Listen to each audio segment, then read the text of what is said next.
Chris here with the review of the book The Hidden Oracle by Rick Riordan. It's the first book of the Trials of Apollo series. This review is going to have spoilers on it, but I have a non-spoiler review you can go to somewhere up there at a linky link if you want to go to it. And I'm about to jump into this, so if you haven't read it, go right now. Don't much time, go! Alright, so this book is about Apollo who's been cast out of Olympus.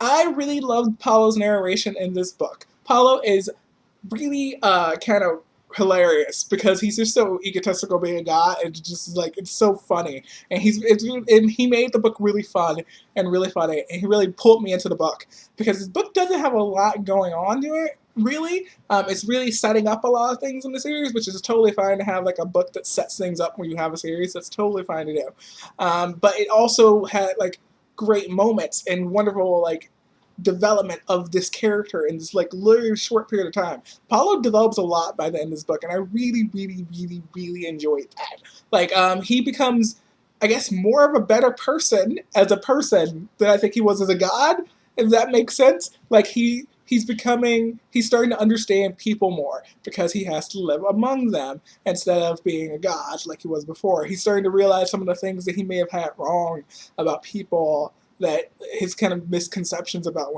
things from when he was a guy. And I really like that a lot, honestly. And just him trying to figure out how to navigate being a teenage boy. It was just kind of really funny, and I really enjoyed that. I really loved Meg's character, and part of that might be because of where she went. I liked her in the beginning, like right away, just kind of her spunk, and really me trying to figure out her powers and what she could do and who her godly parent was, which I figured out pretty quickly. I had a pretty good guess, a correct guess pretty quickly.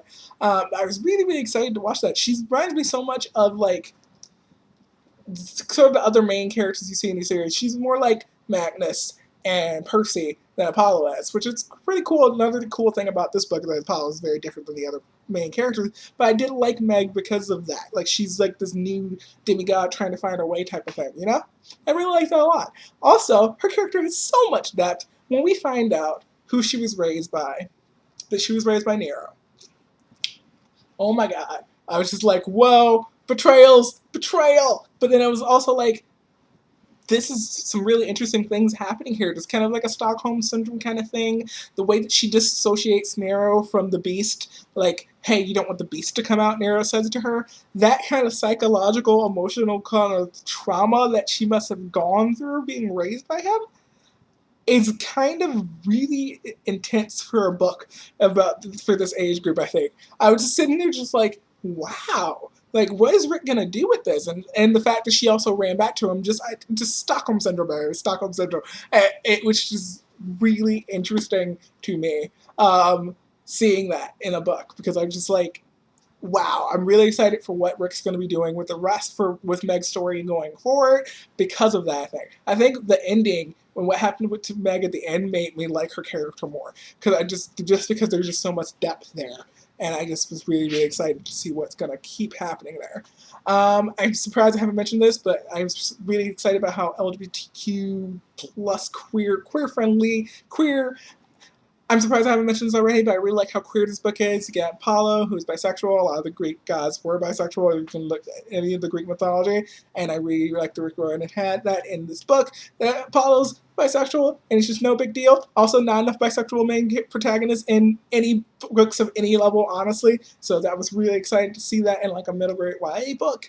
But yeah, she's just so not a big deal to him because he's like, I've been bisexual for centuries, whatever. Also, Will and Nico, I love Will and Nico so much, from Heroes of Olympus, Percy Jackson, Nico D'Angelo, and his boyfriend Will, who he meets in the last book of that series.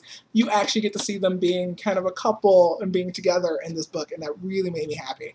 That it didn't just end off with Nico meeting his love interest at the end of Heroes of Olympus, and we don't see where that develops. I'm really happy we got to see where that develops. Talking about seeing where things develop, you do get hints of Percy, where Percy and all the other heroes are, and I really like that as well, too. Especially with Leo. Leo. Okay, I've dressed as Leo before for Halloween and things like that. Like, I was so excited to see Leo in this book. Oh my god, so excited. If you can't tell, I was very excited.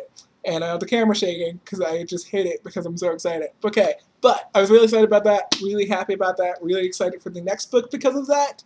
What else? I wanted to mention, no one mentions the chapter titles or like the chapter haikus in this situation. Rick Riordan always has the best chapter titles. He just does. This book has haikus at each of the beginning of the chapters, and I loved it so much. I'm like, I go back and read some of the haikus. It's like, these are hilarious. These are just very hilarious haikus that are not great haikus, but they're great haikus. They're just fantastic. It was really, really great. I really, really enjoyed that a lot. I loved that Nero was the villain. I don't remember if I mentioned this, but my boyfriend's writing a play on Nero right now. He's literally writing a play on Nero. This is his second play.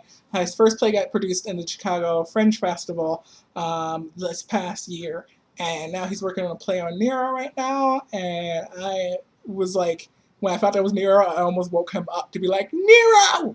And he'd just be like, what is wrong with you? What are you talking about? And I'd just be like, Nero. But I didn't do that because I felt like that would not be a good enough reason to wake him up. So I didn't. But yeah, I was really excited that it was Nero. I've been making a lot of guesses about who the other two members of the triumvirate could be. I know a lot of people are making guesses who kind of started kind of the era. So, but yeah, I'm excited to see who they will be and like where this rest of the series is gonna go. I ended up giving this book 5 stars. I really think it's like a 4.6, 4.5. There is a lot more setup here, and it was kind of a little slower than I think some of the other books are, to be honest. But so like 4.5, 4.6, but it's rounded up to a 5 on Goodreads. So really great book. Really, really enjoyed it. You should tell me what you thought about it down below. I'll see you all next time. Bye.